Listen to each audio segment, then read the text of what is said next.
Codependency is a word we hear sometimes. It might sound complicated or clinical, but at its heart, it is quite simple. It is about how we relate to others. It is about how we relate to ourselves. Often it means we care too much. We care about others in a way that hurts us. We lose ourselves in the process of caring. It is a pattern learned, often in childhood. We can learn new ways to be. Many of us learn to be codependent. We learn it without even knowing its name. It can feel like just being a good person. It can feel like being helpful or loving. But there is a line that gets crossed. We start to need to be needed. Our good feelings depend on others. This dependence becomes a heavy weight. It keeps us from true peace and happiness. Understanding this is the very first step. Codependency is not about loving someone. It is not about caring for someone who is sick. Healthy caring has boundaries and self-respect. Codependency is when that caring becomes compulsive. We can learn to find ourselves again. One common trait of codependency is people-pleasing. We want everyone to like us all the time. We say yes when we really mean no. We go out of our way for others, even when it makes us tired or resentful. The thought of someone being upset with us is scary. So we try to keep the peace, always. This often means we sacrifice our own peace. Our own desires get pushed to the side. We believe our worth comes from approval. Another sign is having poor boundaries. Boundaries tell people where we end and they begin. They protect our feelings, time, and energy. In codependency, these lines are often blurry, or they might not be there at all.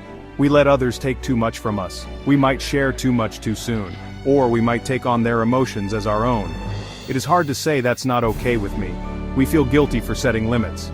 Low self-esteem is often at the core. We do not feel good enough on our own. We look for validation outside of ourselves. We might think if we fix someone else we will feel better. Building self-worth is a key part of healing. A deep fear of abandonment is common. This fear can drive many codependent behaviors. We might cling to unhealthy relationships. We stay even when we are mistreated or unhappy. The thought of being alone feels unbearable, so we try to control people or situations. We do this to prevent them from leaving us. This fear often comes from past experiences. Perhaps we felt abandoned as children. Recognizing this fear is a powerful step. Difficulty with honesty is another trait. This does not mean we are bad people. It means we are often not honest with ourselves. We deny our own feelings and needs. We might also find it hard to be honest with others. We might say what we think they want to hear. We avoid conflict at all costs. This dishonesty creates a wall around us. It prevents true intimacy and connection. Learning to speak our truth is vital. We often find ourselves in a rescuer role. We are drawn to people who seem to need help. We want to save them from their problems. This makes us feel needed and important. True help empowers, it does not enable. Living with codependency feels like a constant struggle. There is often a lot of anxiety. We worry about what others think of us. We worry about pleasing everyone. We worry about things going wrong. This anxiety can be there all the time. It can be like a low hum in the background, or it can be overwhelming and paralyzing. Peace of mind feels very far away. We long for a sense of calm. Shame and guilt are also heavy companions. We might feel ashamed of who we are. We might feel like we are never good enough. Guilt comes when we try to set boundaries, or when we think about our own needs. We feel guilty if someone else is upset, even if it is not our fault at all. These feelings keep us stuck in old patterns. They make it hard to make healthy changes. Learning self-compassion is so important here. There is often a deep sense of emptiness, even when we are surrounded by people. Even when we are busy doing things for others, we can still feel a void inside. True fulfillment comes from within. Section 5. If only they would change. Sarah's story of lost self. Sarah grew up in a home with a lot of tension. Her father struggled with alcohol. Her mother was always trying to keep the peace. Sarah learned early to be quiet and good. She tried to make things easier for her mother. She became very attuned to her father's moods. She thought if she was perfect, he would stop drinking. She believed it was her job to make everyone happy. This pattern continued into her adult life. She did not know any other way to be. As an adult, Sarah found herself in similar relationships. She married a man who was emotionally distant. He also had problems with his temper. Sarah spent all her energy trying to please him. She walked on eggshells around him. She put his needs far above her own. She thought if she loved him enough, he would change. She believed her happiness depended on his happiness. She lost her own hobbies, her friends, her dreams. Her world became very small and focused on him. Sarah felt tired and empty most of the time. She wondered why she was so unhappy. She was doing everything she could for her husband. She was a good wife, or so she thought. Section 6. I just want to fix it. Mark's path through enabling. Mark was always known as the helpful one. He was the friend everyone called in a crisis. He was good at solving problems for others. This made him feel capable and needed. His sister struggled with addiction for many years. Mark spent countless hours trying to help her. He gave her money, found her places to live. He made excuses for her to employers and family. He truly believed he was doing the right thing. He just wanted to fix her problems. Mark's life revolved around his sister's crises. He put his own career on hold sometimes. His own relationships suffered from neglect. He was often stressed and worried. He felt a huge responsibility for her well-being. If she relapsed, he felt like he had failed. He would try even harder next time. He bailed her out of trouble again and again. He thought he was protecting her, but he was actually shielding her from consequences. Mark did not realize he was enabling her.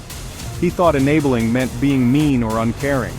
He saw himself as compassionate and supportive, but his actions were keeping her stuck. They were also keeping him stuck. Section 7. The journey begins within awakening to a new path. The first step in breaking free is awareness. We must see the patterns in our lives. We must acknowledge how codependency affects us. This can be a painful realization. It might bring up feelings of sadness or anger, but it is also a moment of great power. When we see something clearly, we can change it.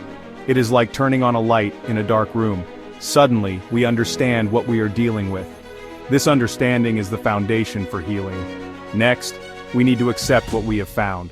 Acceptance does not mean we like it. It does not mean we approve of past behaviors.